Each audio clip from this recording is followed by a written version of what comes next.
Alright, hello everyone. This is my ESS IA. I'm going to go through the basic process, what you need to have, what you're recommended to have, just the basics like that. Sort of how to choose a topic, but more looking at the process of writing it once you have your topic. So, ESS IAs often and almost always follow a format of looking at how one variable changes, um, or one variable, sorry, looking at how one variable affects another. So the variable that you change independently of the other one is called the independent variable, and the variable that you look at how it changed as a result of the independent variable is called the dependent variable. These are going to be terms that you're going to use throughout your paper because they essentially guide what you write throughout. So my topic specifically was about acid rain, which is just rain with a lower pH than normal, and how it affects decomposition in soil. So you could imagine how this would be something that could happen in nature if acid rain becomes more prolific and intense.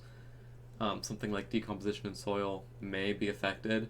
I don't know. It seemed logical to me, so I just kind of did some research, saw that there was some information about it, and so I decided to write my IA on it.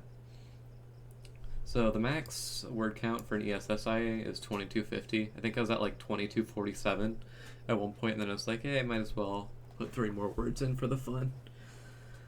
But anywhere from 2000 to 2250 should be okay.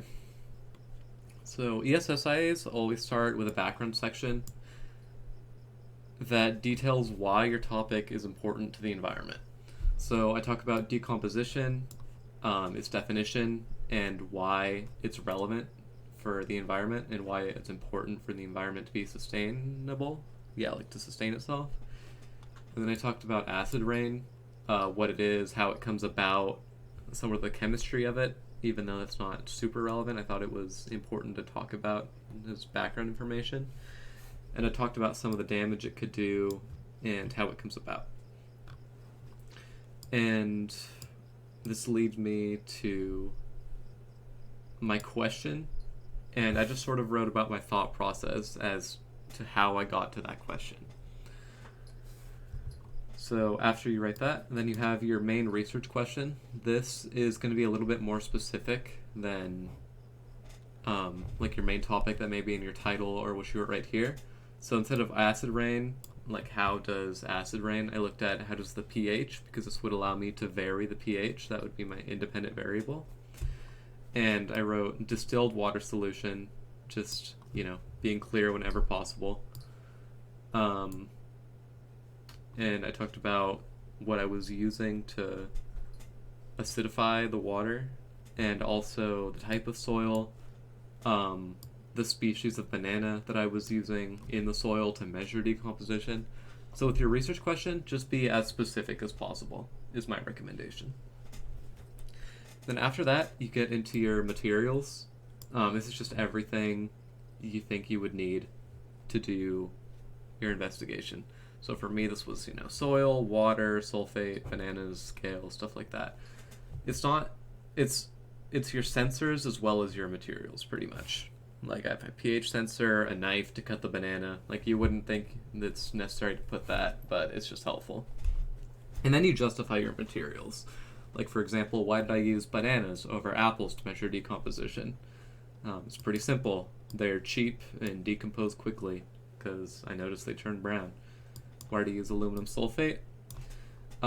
Because it's a key component of acid rain. Just stuff like that. Just make sure your materials make sense. And then once you know they make sense, put why they make sense in this section.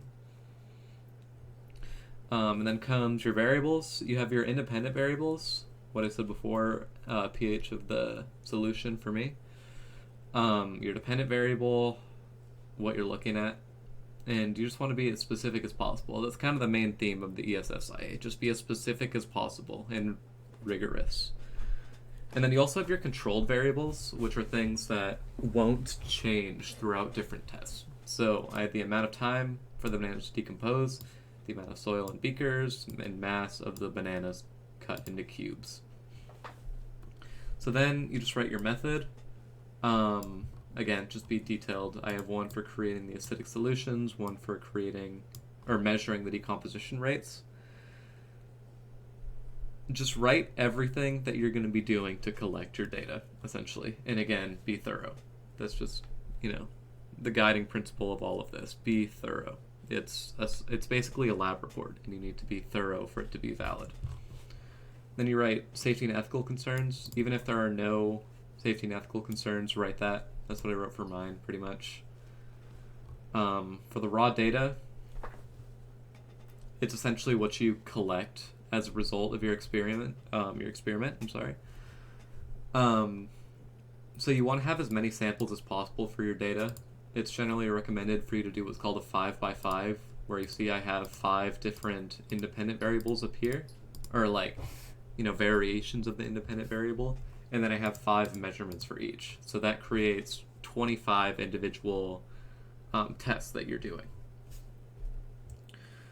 And again, just be thorough whenever possible. Like, for example, certain bananas had completely decomposed, and so I clarified that these were 0.00 grams. I should have, right here, wrote something about uncertainty. Uncertainty is something you want to include pretty much always because it's like easy points. I'm not going to go into detail about what that means. Uncertainty. Ask either Mr. Tuttle, Mr. McKenzie, or just look it up if you don't know what I mean. And then that's the quantitative data up there, the actual numbers. I remember Mr. Tuttle, when he graded this, specifically said he liked that I used qualitative data because it's often ignored by students. Qualitative data is just, I put details about the bananas, like how they decomposed. So in addition to the quantitative data, qualitative data is appreciated if it's possible. So for the process data, this is essentially what you use for your analysis and your conclusion. Once you have your raw data, you want to get it into a more workable form where it tells you about the answer to your research question, essentially. For me, this was looking at the percent decrease in mass per day, which is one way to measure the decomposition rates. And again, make sure to put uncertainty. I have error bars right here that are meant to show uncertainty. And then for your calculations, this is essentially what I had in the process data. I show a sample calculation. This is just for clarity for the reader, essentially. It's just for easy points. Make sure to do it and put the steps that you use to do it.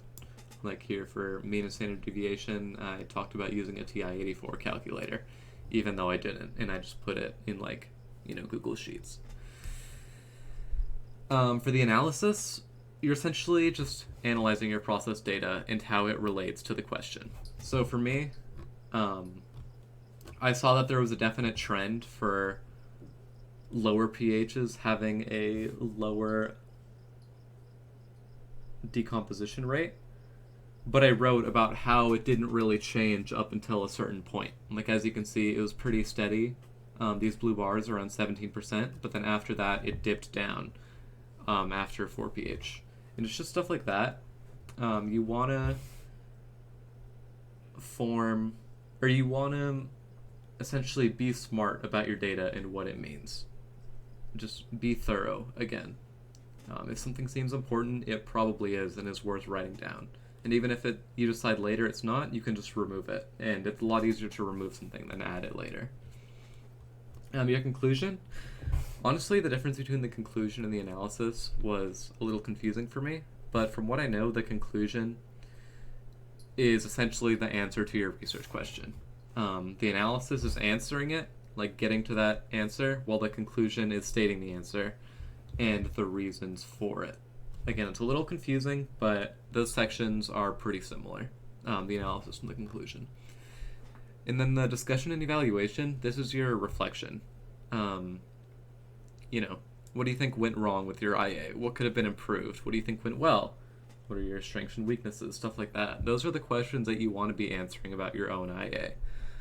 Even if you do absolutely terribly for the rest of the IA, you can do okay on this section because it's sort of like a meta-analysis where you're analyzing your paper as a whole, and your experiment as well. So yeah, this is just reflection. Don't really try to fake this section. It's not worth it because there's definitely stuff you could have done differently, or there's stuff you did well. So it's just write it down. You have these thoughts about what you did wrong, what you did well. Just write it down. And then for your application, this is the application of your inclusion to the environment. So I talked about liming soil to raise the pHs to sort of counteract the effects of acid rain, because I found out that acid rain was dangerous to soil and for the life that lives in the soil. So this is a way to prevent it. The application is a little bit difficult, but it helps if you have a good topic to begin with.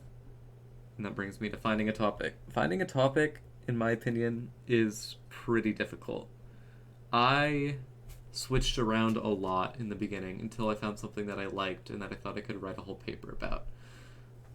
There's a section in the ESS textbook that course companion that has a whole section on the IA. That would be worth a read to help you find a topic. But honestly, the simple stuff works better in my opinion. Like something with one independent variable and one dependent variable. That's how I think you can get a good grade on this paper. So again, just for the ESSIA, be thorough. Do your due diligence or whatever. Ask Mr. Tuttle for help and get started early.